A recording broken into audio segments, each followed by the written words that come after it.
부산이라는 도시를 두고 많은 외국인들이 이렇게 말합니다. 서울도 좋지만 부산은 차원이 달랐다고요.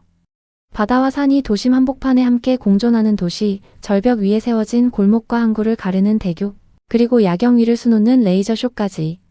최근 전 세계 여행자들 사이에서 부산이 서울 못지않게 뜨거운 여행지로 거론되고 있는데요. 그런데 여기서 흥미로운 사실이 하나 있습니다.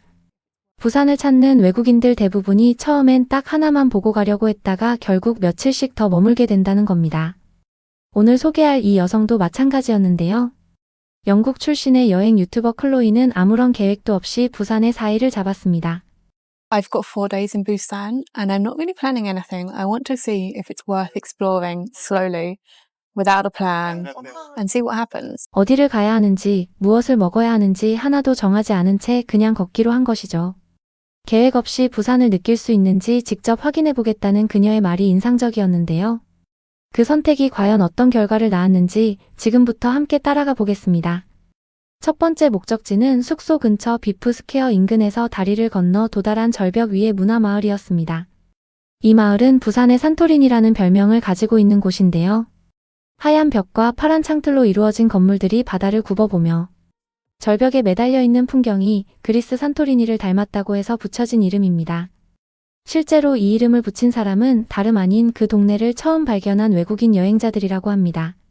그녀가 특히 눈길을 멈춘 건 이 마을에 설치된 특별한 우체통이었습니다. 편지를 넣으면 1년 뒤에 발송되는 이름하여 슬로우 포스트박스. 당장의 감정을 미래의 자신에게 전달하는 이 아이디어가 정말 특별하다며 발걸음을 멈추고 한참을 바라봤는데요. 유럽 어디에도 이런 발상을 가진 우체통은 없다며 감탄하는 그녀의 표정이 인상적이었습니다. 해안선을 따라 걷는 길도 그녀의 발걸음을 붙잡았습니다. 바다와 거의 맞닿을 듯한 해안 산책로가 깔끔하게 정비되어 있고 그 옆으로는 흰 벽과 파란 포인트색의 건물들이 줄지어 서 있는 풍경이었는데요.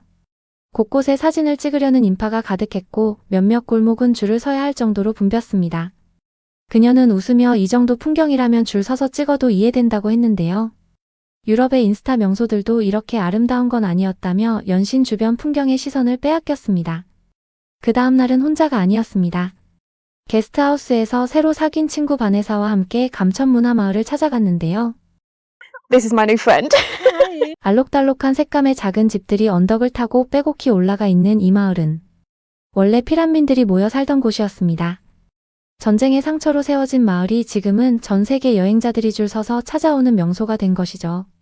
그 역사를 알고 나면 이 다채로운 색깔들이 단순한 예쁨 이상으로 보이게 됩니다. 아픔 위에 색을 입혀 아름다움으로 바꾼 공간이라는 점에서 감천문화마을은 부산이 가진 저력을 그대로 보여주는 장소라고 할 수 있습니다. 그런데 이 색깔 넘치는 한국 문화마을 한가운데서 그녀가 발견한 것이 있었습니다. Walking along the street in the village, and something that we have found that I think is quite funny is that here there is an English restaurant that does fish and chips, and unfortunately we are not hungry yet, otherwise we would try them. But it's just the fact that in this like Korean cultural village there's an English restaurant. So if you're fancying some English food, you can go there. 한국의 전통 문화마을 골목 안에 당당히 자리 잡은 영국 요리 가게. 어떻게 보면 그 자체가 부산이 얼마나 다양한 문화를 품고 있는 도시인지를 보여주는 장면이기도 했습니다. 영국에서 온 사람이 한국의 골목에서 영국 음식점을 발견했다는 것. 그 아이러니가 웃기기도 하고 신기하기도 하다며 카메라를 향해 즐거운 표정을 보였습니다. 셋째 날은 훨씬 더 야심찬 일정이었습니다. 게스트하우스 룸메이트까지 합류해 셋이서 절벽 위에 위태롭게 걸린 절로 유명한 석사, 사찰을 찾아가기로 한 것인데요. So we are climbing to that temple. It took like an hour to get here on the train, and now it's an hour walk up. And it's muddy. So yeah, let's walk. Continue walking. 진흙이 묻은 산길을 묵묵히 걸어 올라간 끝에 마침내 꼭대기에 도착한 그녀. 1시간 걸어 올라간 보람이 있었다며 웃는 그녀의 얼굴에 피로보다 만족감이 더 크게 보였는데요. 사찰의 풍경 자체도 아름다웠지만 그 거대한 암벽에 새겨진 석불에 이걸 도대체 어떻게 파낸 거야 하는 표정을 짓습니다. 그녀가 더 놀란 건 따로 있었습니다. 남포동으로 이동한 후 부산타워로 향하는 길이었는데요. 긴 오르막길이 이어질 것을 각오했는데 공원 입구에서부터 에스컬레이터가 연결되어 있었던 것이죠. 계단을 딱 50개만 걷고 나머지는 에스컬레이터로 편하게 올라갔다고 하는데요. 유럽의 언덕 위 전망대라면 숨이 턱에 차도록 계단을 올라가야 하는 경우가 대부분인데 한국은 도심 공원 안에 전망대까지 에스컬레이터로 연결해 놓는다는 것이 그녀에게는 상당히 인상적이었던 것 같습니다.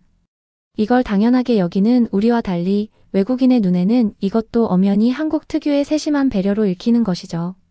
마지막 날은 그야말로 부산의 하이라이트를 모두 모아놓은 하루였습니다. 이른 아침 1시간 반 버스를 타고 절벽 위에 절인 용궁사를 찾아갔는데요. 이미 이른 시간부터 관광객으로 가득 찬 모습에 조금 놀랐지만 그럼에도 불구하고 절 자체의 아름다움은 충분했다고 합니다. 이후 해안을 따라 5km를 걷는 코스로 이동했습니다. 원래는 스카이캡슐과 해변 기차를 타려고 했지만 둘 다 이미 수주치 예약이 꽉 차 있었는데요. 어쩔 수 없이 걸어서 해안을 따라가게 된 셈이었는데 막상 걷고 나니 오히려 더 좋았다고 합니다. 유리 바닥 전망대에 올라서는 등 걸으면서 멈추고 싶을 때 멈출 수 있는 자유가 교통수단보다 더 좋다는 말을 남겼는데요. 유리 바닥 위에서 겁을 먹고 벌벌 떠는 그녀 옆에서 친구 바네사는 유리 바닥에 그대로 누워 사진을 찍고 있었다는데요. I am now about to face a fear. This whole section is glass, and you have to walk around it. Even the kid is jumping. So let's cross this and pray that I do not die. So we survived the glass bridge. The whole thing was moving. It was actually terrifying. And then she was laying on the floor taking pictures. And laughing. Yes. 같은 장소에서도 완전히 다른 두 사람의 반응이 너무 재미있다며 웃음을 감추지 못했습니다. 외향형과 내향형이 함께하는 한국 여행. 어떤 성격이든 부산은 그 사람에게 맞는 장면을 하나씩 선물해주는 도시라는 게 느껴졌습니다. 그리고 마지막 밤에는 부산 해변의 드론 레이저 쇼를 보았습니다. 매주 토요일 저녁 2차례 진행되는 이 공연은 스파이더맨 개봉을 기념해 평소 12분에서 20분으로 늘어난 특별판이었는데요. 첫 번째는 도착하자마자 시작되는 바람에 각도를 잡지 못했지만 두 번째는 정면에 자리를 잡고 처음부터 끝까지 제대로 감상했다고 합니다. 밤하늘과 바다 위를 수놓는 레이저 불빛. 한국의 밤이 이 정도라는 걸 처음 경험한 외국인에게는 충분히 충격적인 장면이었을 겁니다. 사실 여행 유튜버들이 한국을 방문하면 서울 위주의 콘텐츠를 만드는 경우가 대부분입니다. 명동, 홍대, 경복궁. 이름만 들어도 알만한 그 코스들이죠. 그런데 이 여성은 달랐습니다.